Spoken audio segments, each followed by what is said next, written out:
This meeting is being recorded. This meeting is being recorded.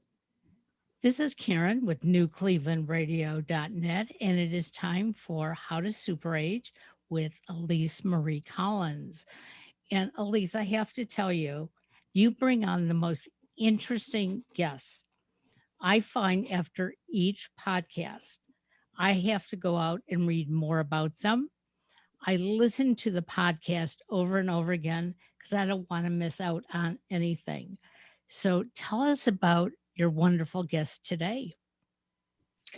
I will. I am very pleased to introduce you to Alice Crespo. And if I said her last name incorrectly, hopefully she can correct me. Nope, you got it right. Awesome. She is the founder and director of Helping Hands, which we will hear more about in the podcast. It's for the disabled of New York, and it's provided volunteer services for the disabled community for the past 38 years, including reading, shopping, a food pantry, and social events. Alice has been blind since birth, and her book, Never Be Discouraged, With God, All Things Are Possible, tells the story of her life, inspiring other people with faith to live their best lives. She was also named New Yorker of the Week by TV channel NY1. Welcome, Alice. Is there anything else you want to tell us about yourself that we missed in your bio? I know you have a much longer bio, but we just keep it short for our intro. Well, I'm 68 years old, and I was born and raised in New York City. I went to public school. I had special classes, and we'll get into that a little bit more later. I've always had faith in God and knew that with his help, I could get everything done. I get around with the use of a CNI dog or a white cane. And my latest thing is that I'm experiencing other health issues, but hopefully everything will work out. Yeah, that is something. One of I don't know if you know this, but I'm also a gerontologist. I recently graduated with a degree in gerontology, and one of my professors, he had polio when he was, I'm not sure what age, but he told us that that was an advantage. I don't know if you feel the same way, but he told us it was an advantage because he already, some people, the first time they experience problems with their physical body perhaps is when they're aging. And that is one of the reasons why he said it's helping him to age. And then a lot of times in the aging services, people put, the disabilities, people with disabilities and aging adults are often grouped together to help create a better environment for anyone who might have mobility or sight or different issues. I'm sure you know a lot about that, but I'm just saying it for our listeners who may not be aware of that. And also, I think when I read your book, and it's very inspiring, we're going to put the link in the podcast notes. The book, especially when you're younger, you do have that incredible faith. Like you just seem to have this personality. And I think we're all born with certain personalities, but that really comes out in the book. And what I wanted to say is that you have such a positive view of the world. Could you just tell us a little bit about how either that comes from inside or your relationship with God, or what can you tell us about that? Well, I think that, first of all, having parents that were ill-equipped to deal with the situation that they found themselves in made me think that the only way I could get ahead to find out what I could do to help myself. And so I was a person that always prayed. So I asked God to help me find the right people that could help me. Certainly my parents could not. My mother was a great woman, but she did not have the resources to help me. My father was an alcoholic, so that, goes that way. And so without me pushing myself and really working hard, I knew I would not get what I wanted. So that made me more determined to do what I had to do. I wasn't going to live the same kind of life that my parents lived. I was brought up on welfare, and I just wasn't going to continue that cycle. I had decided early in life that that was not the way I wanted to live. And another thing I noticed from your story is you were brought up in the Pentecostal religion, which has a lot of beliefs that God will heal you. And I really love the way you accept that you have the blindness, you have the disability, you're still praying, maybe something will change, but there's a point in your story where it's almost viewed that you're asking for help. It shows that God has, I can't even explain it. It's like God has failed you or something. And that's like a mark against the Pentecostals. And I like this. And I wish you could talk a little bit more. I'll give you a second. I just want to say to people that, I think we all struggle with asking for help. And that's a big theme in your book, asking for God's help and then asking our own self for help. So could you tell us a little bit about your philosophy and how that's very inspiring to me? Well, if you grow up with parents that teach you that God is going to heal you, and that you somehow this is a strike against you, then you start believing that. But then when you think about it, God never said that we wouldn't have problems. In fact, the opposite is true. God said that in the world you will have afflictions, but be of courage. I've overcome the world. So God doesn't always give us what we want. He's not a Santa Claus. He knows what he's doing, and he's running the world, and we're not.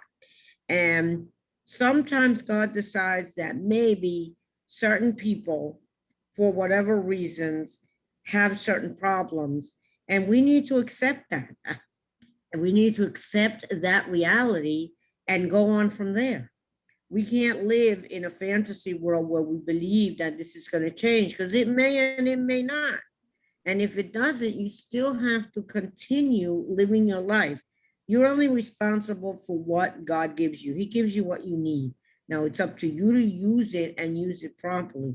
People who focus on one thing, like the Pentecostals do, which is on healing, they are cutting themselves short, because they're not using what they do have. They're focusing on what they don't have. And that's not a good way to be. It's sort of like, I always use this example. If you only have enough money for chicken, are you going to save it up until you have enough money for steak? Or are you going to eat the chicken and live? The idea there being that, hey, you've got to use what you have now, not what you expect to have, or what, that doesn't mean you can't have goals or want to change things. But at some point, you have to realize that some things cannot be changed. And that's where the serenity prayer comes in. You have to ask God to give you the strength to change the things you can, to accept the things you cannot change the ones you can, and the wisdom to know the difference. And I realized at some point in my life that, hey, I cannot change this blindness. This is what it is. But I'm going to go on from there and use everything I have to help myself and help others. Yeah. So maybe tell us a little bit. I know probably our audience has not read your book. So in your book, you talk about your education, and especially your first job that you almost didn't want to do because it was what you'd been doing your entire life. And I think a lot of us can relate to that. We sometimes don't want to do the obvious, but then it turns out to be a great teacher. Tell us a little bit about your earlier life as going to college and also your first job. Well, when I was in high school, my teacher suggested that I become an interpreter, and it was the job I didn't want. So I went home and I said a prayer that went something like this: Lord, make me anything but an interpreter. And I love it. and I think God was laughing.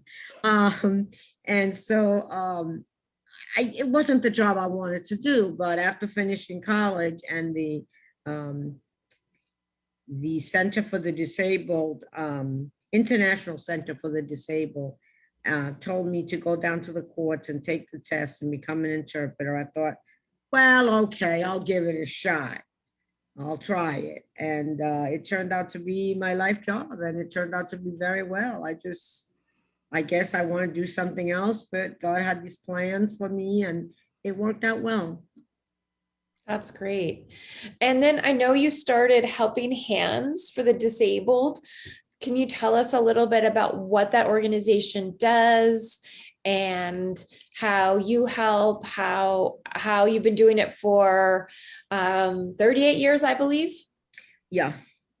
Well, when I first started doing volunteer work, I noticed that I used to be a telephone friend for elderly and disabled people. And one of the themes that I saw was that a lot of people never got out to enjoy a good day because the transportation was difficult. We didn't have Access-a-Ride, we didn't have the accessible buses, we didn't have the accessible taxis.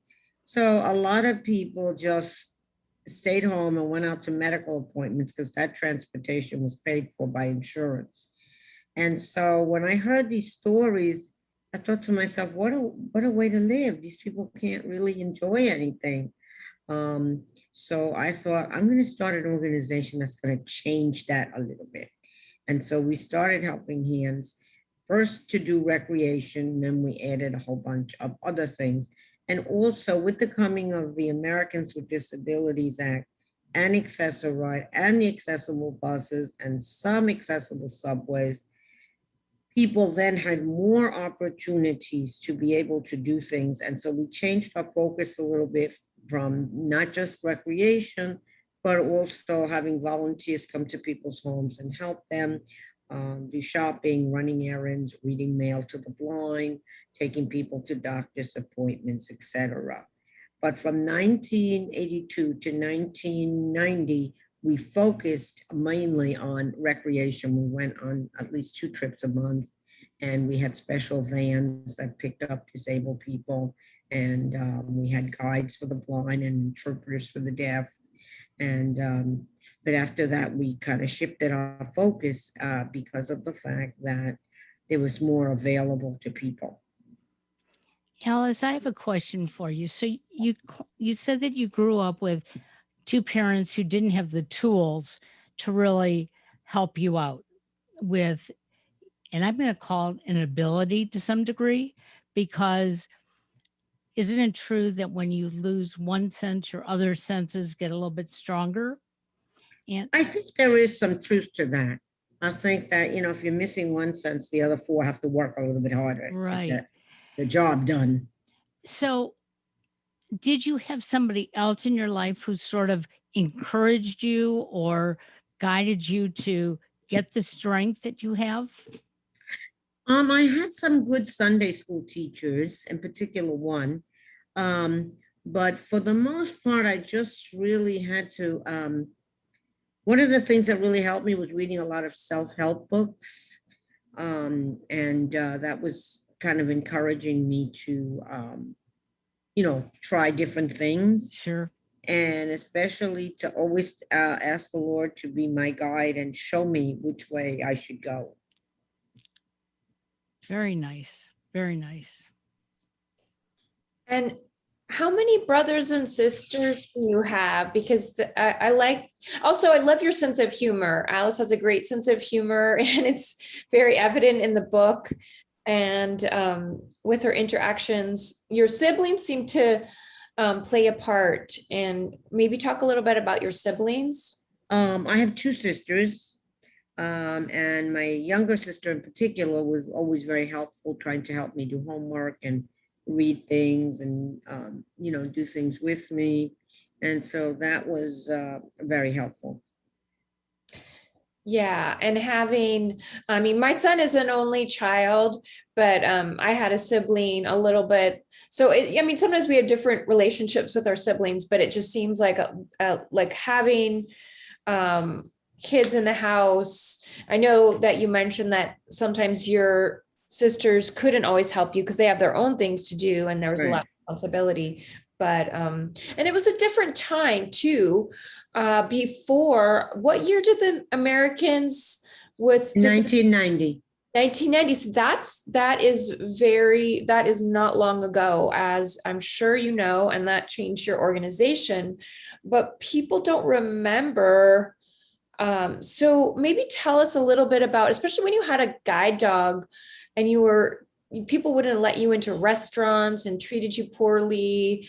And I liked you were just steadfast, like, no, I'm here. I've got my dog. You can't kick me out, basically.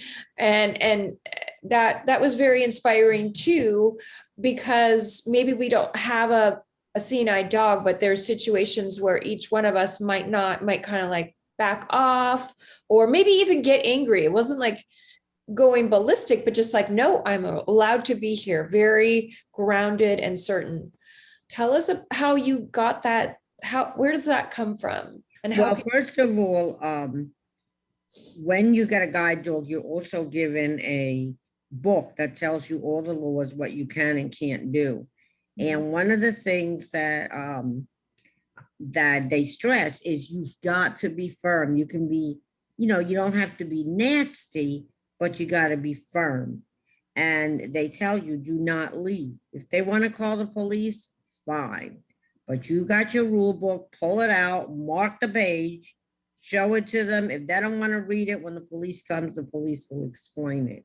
And you just got to be firm. I mean, they can't. You went through all that training to learn how to use a guide dog. You can't let anybody knock you down now. You got to stay firm on what you believe.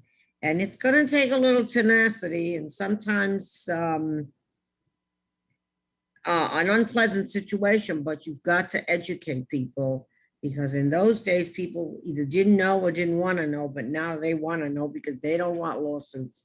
They don't want you hitting them in the pocket. So they're going to change quick. Yeah. And I just say you do have a grace. I mean, I believe they gave you training, but there's also just a grace, and maybe it comes from your faith, but it really shines through in the book, how you deal with the way people react to you. It's very inspiring, because I think, it sounds very frustrating to most of us sighted and having more, having that ability. So I can remember one time when my sister got so angry, I thought she was going to punch them out, because she was with me and we went to have dinner, and it's like one of these places where it's like a bar restaurant. And so we were sitting there and the guy goes, "You guys have to sit in the bar." Well, I thought my sister would flip. She just went out. She just started yelling at him. I thought, oh my God, don't let her punch him out. And she said, "How dare you talk to us like that? How dare you?" She was just so incensed that this had happened to us. And at the end, the guy had to give in. He said, "Okay, you can sit wherever you want to," because she was really lacing into him. And she said, "I will have this place closed." Yeah. And she was serious. I mean, he had to back down. I think because he saw, we were women, he was a big guy, and, he figured, oh, I can intimidate them. Well, boy, did he start with the wrong one. He did not back down on him at all. Well, like you I guess he said, thought, well, these two women and I'm a big guy, whoa, what a mistake on his part. but you brought something up that's very important about this rule book. And if more of us understood what some of those rules are, and adhered to them, because we don't want to be kicked out of a place because of, something that's legitimate. So, kudos to you and your sister. And I hope that as people listen to this, they realize that there are rules that we may not know. So, become informed. Well, it's interesting because after the Americans with Disabilities were signed into law, it seemed like a lot of people got educated quick because they didn't want lawsuits. And I had a whole lot less trouble because everyone seemed to somehow know what they were doing, and they weren't, they weren't willing to risk a lawsuit, so they got educated. Yeah. Yeah, that's so important.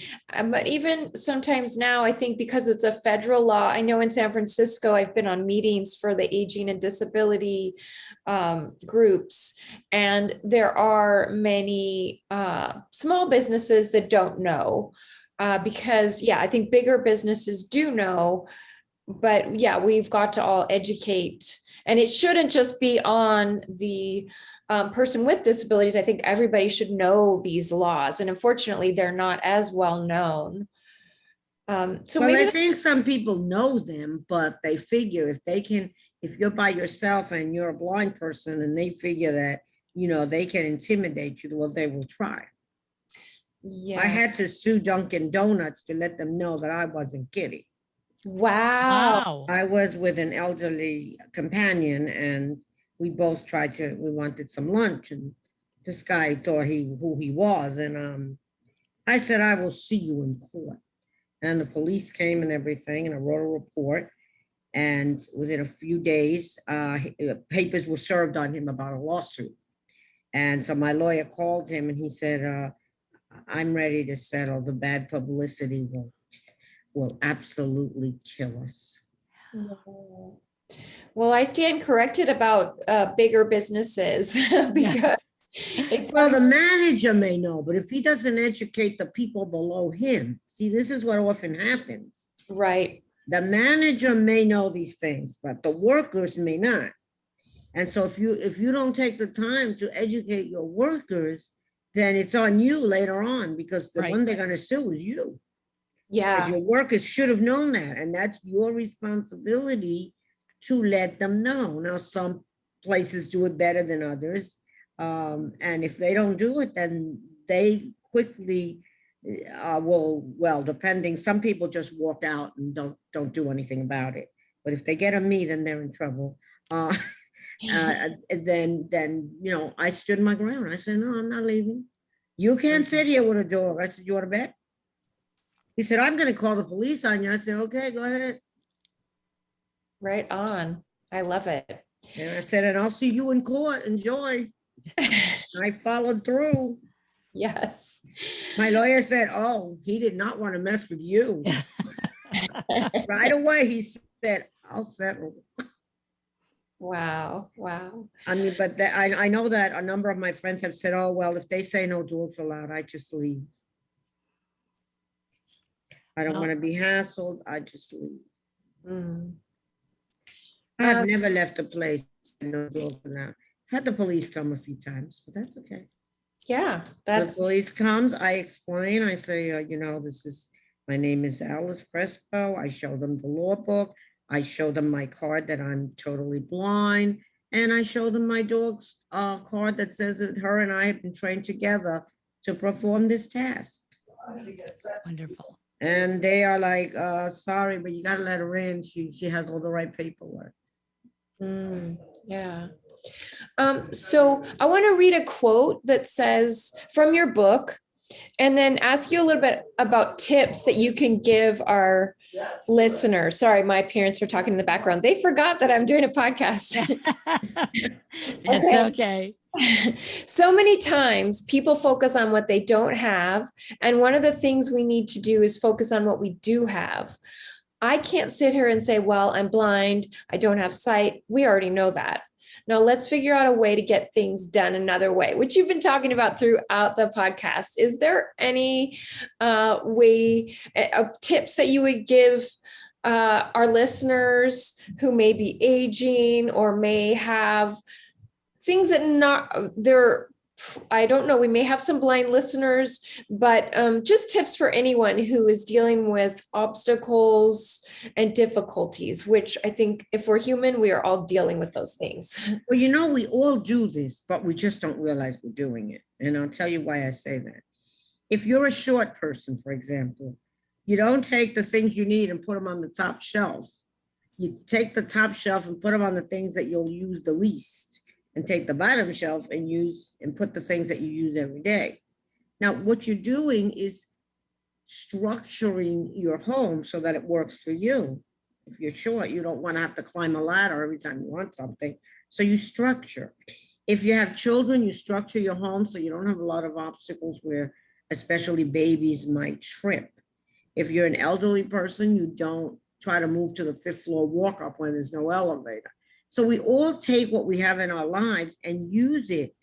And this is what we call workarounds. So you look at your life and you say, okay, this is what my problems are now. And you do it at different stages. In the beginning, it's, when you get married and you're going to have children, you think about schools, you think about playgrounds, places where the kids can grow. As you get older, you think about things that you no longer think were as important, or not that they're not important, but that you don't really want to have to do in your old age, like, live on the top floor of a building that has no elevator, or live in a place where supermarkets are so far that the only way you can get there is drive. And so this is what we do. We think, okay, I don't have sight, I know that, so I'm not going to move to a place where there are no buses and subways. I have to live in a place where there are buses and subways. I have to live in a place that has supermarkets pretty close by. I have to learn about services that deliver. And so what you're taking is using what you do have. And that's the idea. Now, as people get older, this may become more important because, as you get older, you experience other problems. And so you need to work with those problems, not say, poor little old me, I can't walk 10 miles anymore. We already know that. Let's see how we can structure our lives so we can get the most out of it. And that's where my parents, I think, made the most mistakes because they focused on one thing, which was healing. How can we get her to be able to see when they had no control over that? That wasn't in their, there was nothing they could do about that. The doctors had already told them that there was nothing they could do. And so that shouldn't have even been a conversation, but it was for a long time. Yeah. That was great practical information about mindset, and that idea of being a short person. I'm pretty short, lower down. Yeah, you wouldn't put your coffee up on the top shelf if you need it every morning because, you don't want to get the ladder out all the time. So you Got it. Structure your life to work for you. Yeah. But then how many times are we complaining that the coffee's on the top shelf instead of rearranging things or, going into that cycle of being a victim? And so that's what I love about you, Alice, is your book is filled with all these stories, just like you are talking to us today, that are just like down to earth. But one of my teachers told me that. She said, you never say you're the victim. You got to find a way to fix that. Yeah. Not a victim unless you let yourself be a victim. Yeah. And I see it in so many of the people that I try to help. They just have this victim mentality that, that doesn't allow them to move forward. Well, there's adaptives for just about everything in our life. And especially now. Yes. And, I'm a cleanaholic, and I had knee surgery last year, so I cannot get down on my knee. Okay. I have an artificial knee, and if I get down on it, it's painful. And there are certain areas in my house I just can't clean anymore. And so I've been asking my husband to help me, and he does, but only when it's convenient for him. And I finally found something online that has this extension rod and a scrubber at the end of it. And it's like, if I had that, I could get my cleaning done when I want to, not wait around for somebody. And I didn't stop and say to myself, oh, woe is me, I can't do it. I found just another way of doing things. And I think if we can get in that mindset, like you have, Alice, okay, you're reading, you obviously learn Braille, okay? Yes. You probably also use audiobooks like many of us do. There's nothing wrong with that. We can educate ourselves with so many tools, and, share that toolbox with others so that they don't have to feel like they're the victim. I mean, right now I'm having a problem with my legs, for example. The bathroom that I have the seat is too low, and when I have to get up, it's very painful because of a problem with my knees. So we Googled something, and we're getting a new higher toilet seat so I don't have to sit so low. And it's gonna have handles on the side so I can just lift myself up without, too much trouble. Well, now today, we have a joke that we Google everything, but we Googled online and we found this thing that you can put under the toilet seat that makes it higher so you don't have to struggle so much. It's used for people that have either knee surgery or have a problem with their hips or something, or older people, but you can use these things and you don't have to struggle. So now it's just a question of you going to Google and finding what you need. Absolutely. And I Yeah. always do that. I thought, okay, now I can't do this, but I'm going to find another way to get it done. And now that we have the Americans with Disabilities Act, that kind of gives us a little bit of an advantage, because we can complain if they don't make things that we can use. We can complain and say, wait a minute, you didn't, you made this new machine and you didn't make any adaptations for people who can't see. I remember when the ATMs came out, there really wasn't any way for someone who's totally blind to use an ATM until we kept complaining and they put a voice on the ATM. It took a couple of years, but now all the ATMs talk. You hook your headset in there and put it over, and the screen remains blank, and you press all the keys and it gives you what you want. Interesting. But that took a lot of work. Yeah, yeah. And tell us, before we close out, tell us just again what Helping Hands does and how we can contribute to Helping Hands. And we'll put that in the show notes, as well as the information about your book. Helping Hands is an organization that helps people with disabilities. And it can be from anywhere from going to a doctor's appointment, or if we had one guy who needed a stereo hooked up, so we hooked it up for him, to helping people not only with resources, but also showing people how they can live more productive lives by introducing them to different techniques and different things like that. If anyone wants to be involved in Helping Hands, if you're in the New York City area, you'd like to volunteer, we'd love to have you. You can reach me at 917-696-8115. That's 917-696-8115. And I'd love to have you burn my phone and call. If you're interested in my book, it's available on Amazon. It's available through Inspiring Voices or Author House, or you can call me, or you can email me at Crespo, Crespo, Alice, 1, @gmail.com. If anyone just wants to speak to me or learn more about disabilities or blindness or anything like that, feel free to give me a call, and I will be happy to speak with you and give you as much information as I can. And you can also call, we have an action line. If you have a question, you'd like to speak to someone, you can also call 718-606-9712. That's 718-606-9712. And I was very delighted to be on this podcast. And I do hope that you will read my book, Never Be Discouraged. With God, all things are possible. And that you will truly know that with God, all things are possible, and become a person of faith. And so thank you so much for having me on the podcast. Thank you, Alice. That was tremendous. And we'll put all those numbers in the show notes in case you don't have a pen and paper. You can click on the show notes. Thank you. Thank you, everyone. Alice, be well and enjoy the new toilet seat. Oh, thank you. Have a great day, everybody. You too. Bye-bye. Bye. All right.